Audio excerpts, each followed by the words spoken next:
So, hi, this is Theresa with One Inspiring Woman, and today I'm in the house with Carmen. Hi. And we are talking all things Mercury in retrograde. So, we are just about to have our first full retrograde cycle in 2025, and it's got some amazing energy. And kind of one of the things that's a little bit differently than what we normally have in a retrograde for Mercury is that it's literally in Pisces when it starts, and then as it slows down, it's going to feel like it's going back into Aries at the end. So it's going to kind of have like an Aries kick right at the end of it. So let me give you some hard dates. We're going to talk a little bit about that. So March 1st, 2025, Mercury enters retrograde or pre-shadow energy in the sign of Pisces. On March 15th, it goes into full retrograde in the sign of Aries. So it backs up enough in pre-shadow energy to go into Aries. And then on April 7th, it's going to station and turn direct, meaning that it's going to start feeling like it's going forward as it goes into post-shadow energy, and that's going to be in Aries. So it kind of starts in Pisces, which is going to be pushing the Pisces, kind of like that water energy, kind of like calming things down, relaxing things out. But once it moves into Aries, it's really going to be kicking some stuff into fire signs, especially into Aries, because it's going to be pushing them to kind of like bring in more Aries energy. And some people, even though we have signs, it's like some people are like full Aries energy, and some people are not full Aries, full energy. So it's kind of like, how is that going to be affecting that person, and how is it going to be affecting other people? And it may not affect you. It may be affecting someone else that you know. So then it kind of like, okay, now I know why they're freaking out, or now I know why they're stressed, or whatever else. Now you're a Pisces. I'm a Pisces. And it starts in Pisces. So the beginning is probably going to feel pretty amped up for you.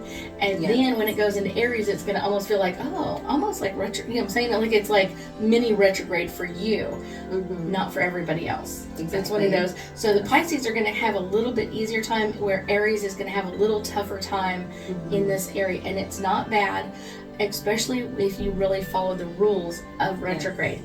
And that's, I think, what most people don't do, is they don't kind of follow the rules. One of the things I always tell people is, in Mercury in retrograde, no matter what sign you are, never start something new. Like never ever, ever start something new. Now you want to bring things to fruition, you want to bring things to finish, you want to complete something, awesome. You started cleaning out your closet, and now you're going to finish it in Mercury in retrograde. Great. You started getting your calendar in order, Mercury in retrograde is going to help you work through all of that energy. Awesome. At some point, you're going to kind of like want to start something new. And I always tell people, like, that's when you need to go, is this something new, or is it something that I'm finishing or completing on? Yeah, it's a funny thing. I used to hear a lot of people, when Mercury goes in retrograde, they would say, oh, I shouldn't cut my hair during Mercury retrograde. Like, why is that? Is that they're going to get a bad haircut? Is something bad going to happen for that? And I've heard that too. It's one of those, that really depends on what sign Mercury is in when you have it cut.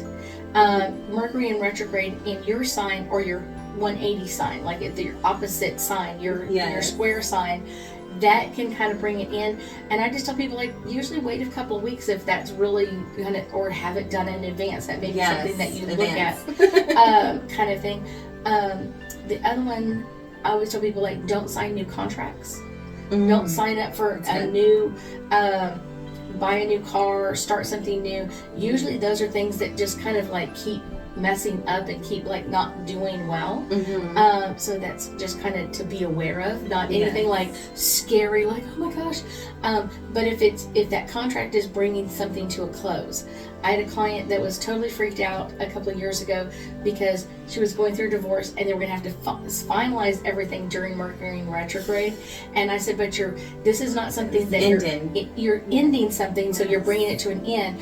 And so she said she didn't have her divorce party until after Mercury was out of retrograde, because then that was like celebrating the new beginnings. And so I was like, this is just bringing all of this to a close, and then you can celebrate the new stuff coming in later on. Yes, and if you're ever confused, just send us a message and we can definitely reach back out to you, let you know to answer that question for you. Yes, you can do this, or it's kind of wait a little bit after. Kind of wait a little bit. Yes. And a lot of times it's really just changing your thinking. Mhm. It's literally changing your thinking in what should I do now, or Yes. how should I work through this energy. Yeah.